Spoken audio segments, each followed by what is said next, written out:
Hi, my name is Nicole Jester, and this is my district profile on Cucamonga School District. I chose this district because I am currently employed at this district, and it's unique to me because Rancho Cucamonga, when I've talked to people about that, they just assume that all of the schools within Rancho Cucamonga are in our district, but that's actually not true. We are broken up between Etowanda, Alta Loma, Chaffee Joint, and Central School District. So there's several districts within Rancho Cucamonga, and we are actually pretty tiny compared to some of those other ones. We have 3 elementary schools and 1 middle school. Our most defining characteristics that I would say are our goals and our missions. It is the goal of Cucamonga School District to focus on and promote and challenge the success of all students to meet or exceed grade level standards. They're doing this through research-based quality curriculum, and they're making sure that their teachers are appropriately placed and given the professional development that they need to be better teachers. We've also increased the effectiveness of parents and teachers and students working together as a team, and I'll be explaining this a little more in my presentation, but this district really focuses on making sure that the parent is an active part in their students' education, and that they're also using all available resources to support optimum learning experiences for students by establishing priorities and controls which are going to ensure that spending is being done in a responsible manner. The other part is that Cucamonga School District really wants a comprehensive education that promotes not just the student academically, but emotionally and socially as well. So I really feel like it's not just worrying about our students and making sure that they understand the content, but Cucamonga has really tried to set funds aside and make sure that they're focusing on extracurricular activities and taking care of the student as a whole, especially because where our district is located within this city, we are in the lower income bracket, and so a lot of our students are getting free services, which we'll be talking about in a minute here, and we are currently serving 2,517 students, and these students again are spread across our 3 elementary schools and 1 middle school. There's our diversity percentages right there, and over 20% of our students are English language learners.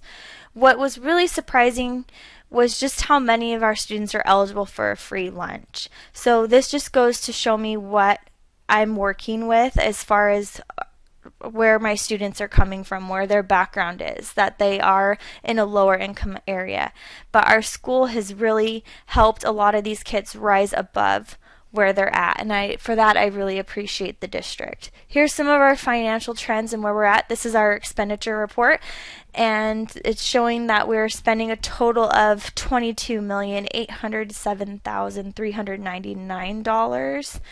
But as you can see, our revenue is $40,045,673. So we're not cutting it that close, but in my eyes, with the district the way that they are, I mean, we've been doing a great job of making sure that our funds, our spending is accounted for, and we're spending in the right places. So it was good to take a look at their finance report and kind of seeing where they're at.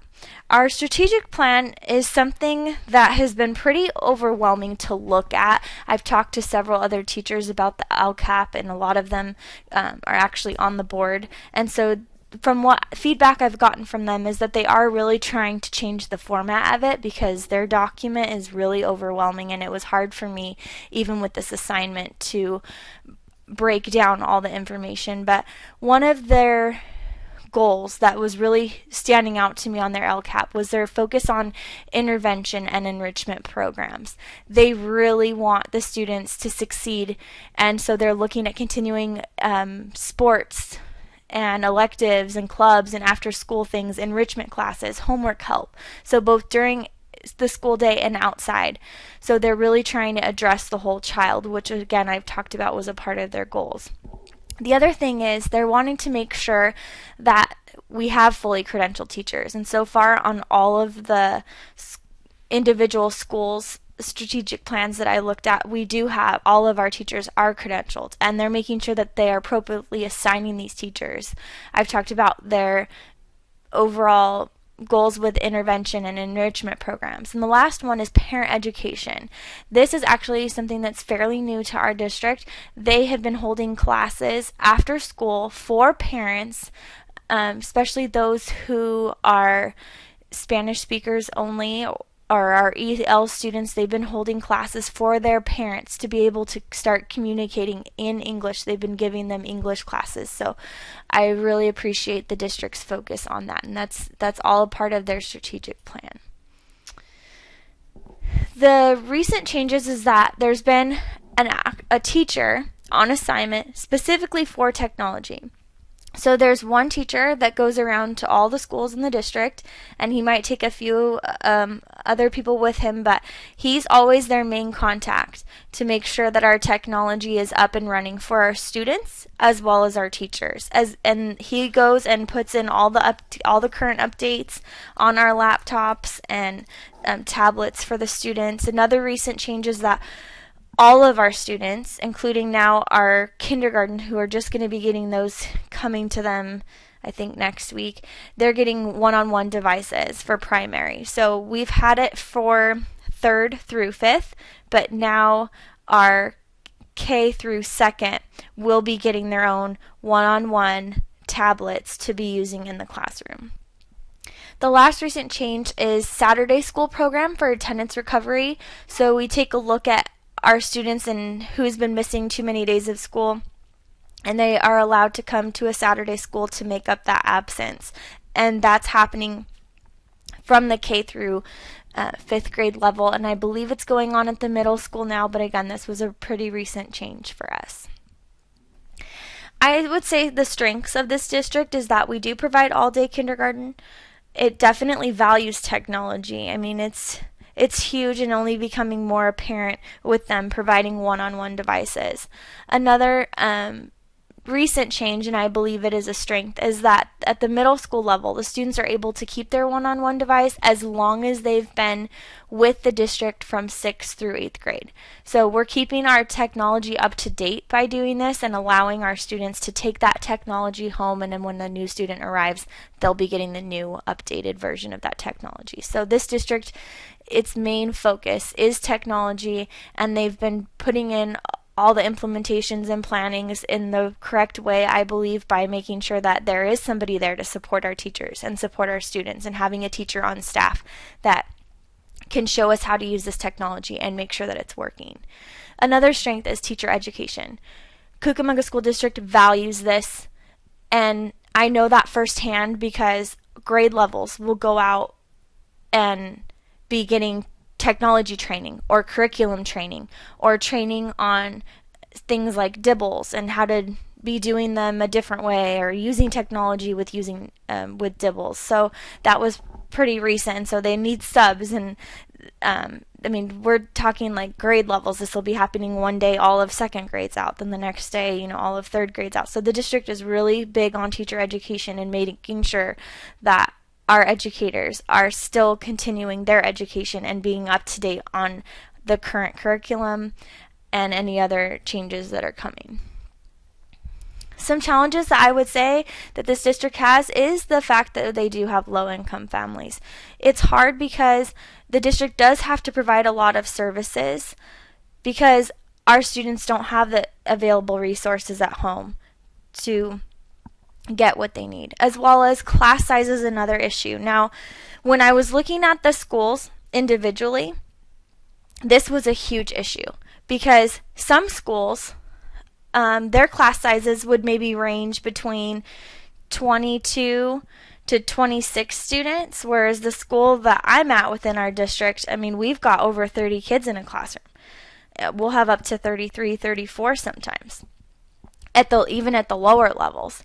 But if you look on the average class size on the district as a whole, I mean, it doesn't really seem like it's that much of an issue, but they haven't reported for 2014, 2015, which I thought was interesting.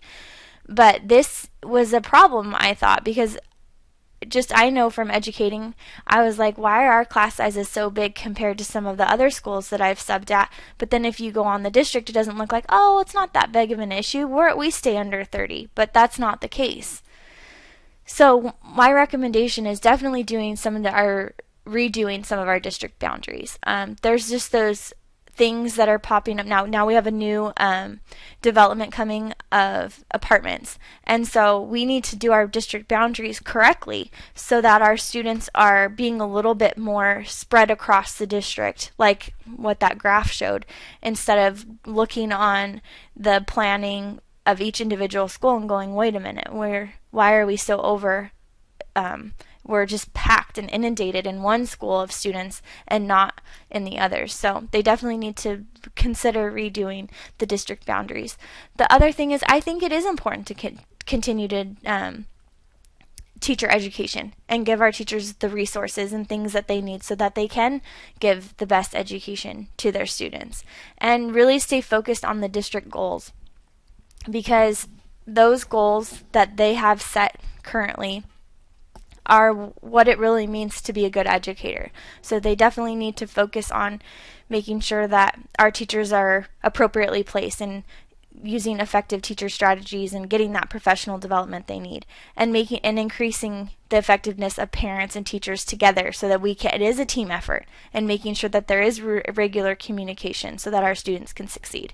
And then again, just making sure that our spending is in the correct area. So I do think Cucamonga is on the right track. They just need to continue with what they have. So they definitely need to stay focused on that. Here are my resources. A lot of it just came from the Cucamonga website itself. I did post this as the link to our LCAP, but again, it's a really overwhelming document. And then I used EdData. So thank you for watching my presentation, and I hope you enjoyed it.